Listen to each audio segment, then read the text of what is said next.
Sir, இப்ப மேகதாது பிரச்சனைக்கு அனைத்து கட்சி கூட்டணும்னு சொல்லிருந்தீங்க. ஆளும் அரசு சீக்கிரம் இந்த கூட்டுவாங்கன்னு எதிர்பார்க்கறாங்க. அது அவசியமா முதலமைச்சர் விஜய் அவர்கள் செய்ய வேண்டும். நம்முடைய தமிழக சட்டமன்றத்தில் உள்ள இந்த பட்ஜெட் கூட்டத்தொடருக்கு முன்பாகவே இதை செயல்படுத்த வேண்டும். காரணம், கர்நாடக அரசு இந்த மேகதாது அணை கட்டுவதற்காக வேகமாக அவர்கள் காய்களை நகர்த்திக் கொண்டிருக்கின்றார்கள். அங்கே அத்துணை கட்சிகளும் ஒன்றாக சேர்ந்து எப்படியாவது அந்த அணையை கட்டியே தீர்வோம் என்று ஆய்வுகளை நடத்தி கொண்டிருக்கிறது கர்நாடக அரசு. ஆனால் நாம் இன்னும் ஒரு அனைத்து கட்சி கூட்டத்தை கூட நாம் கூட்டவில்லை. சட்டமன்றத்தில் தீர்மானம் கொண்டு வந்தோம். அது போதுமானதில்லை. சட்ட போராட்டம், அரசியல் போராட்டம், அழுத்தங்கள் கொடுக்க வேண்டும். அதற்கு அத்துணை கட்சி தலைவர்களும் அத்தனை சட்டமன்ற நாடாளுமன்ற உறுப்பினர்களை டெல்லிக்கு அழைத்துச் சென்று பிரதமர் அவர்களை சந்தித்து, நீர்வளத்துறை அமைச்சரை சந்தித்து ஒரு பக்கம் அரசியல் அழுத்தம் கொடுக்க வேண்டும், மற்றொரு பக்கம் பல்வேறு வகையான வழக்குகளை போட வேண்டும்.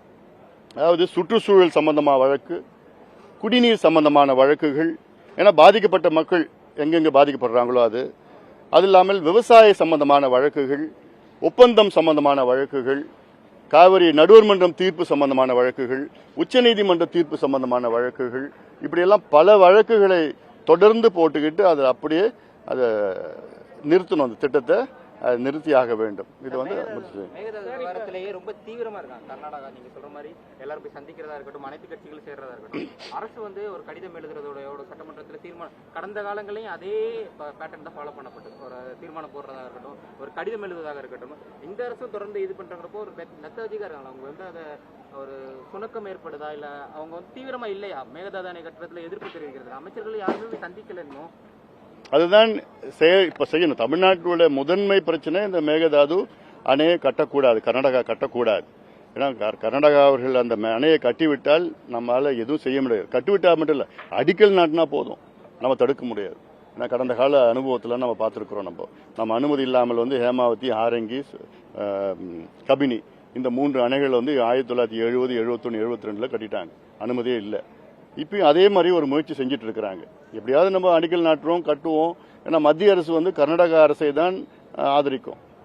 பிஜேபியில் மத்தியில் இருக்கிற பிஜேபி கர்நாடகாவை தான் ஆதரிக்கும். ஏன்னா அவங்க வருகின்ற தேர்தல் 2028 கர்நாடகாவில் தேர்தல் இருக்கு.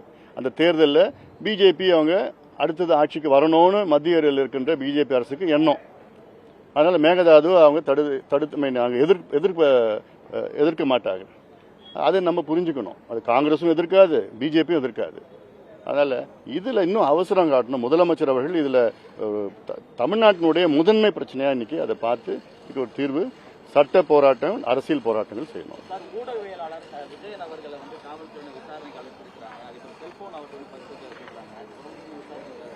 எனக்கு அதை பத்தி தெரியல.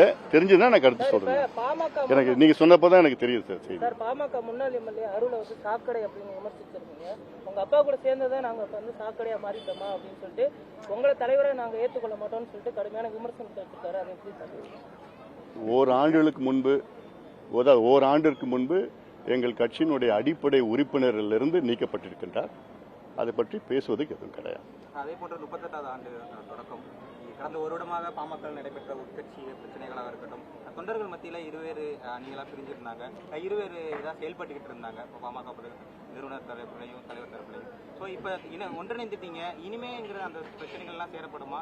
பிரிந்து அவங்க ஐயா சைடு இயங்குனவங்களுக்கு பொறுப்புகள் வழங்கப்படுமா? அவங்க எந்த மாதிரியான அரசியல் எதிர்காலத்தை நோக்கி இருக்க போறாங்க பாமக? இது எங்க உட்கட்சி பிரச்சனை.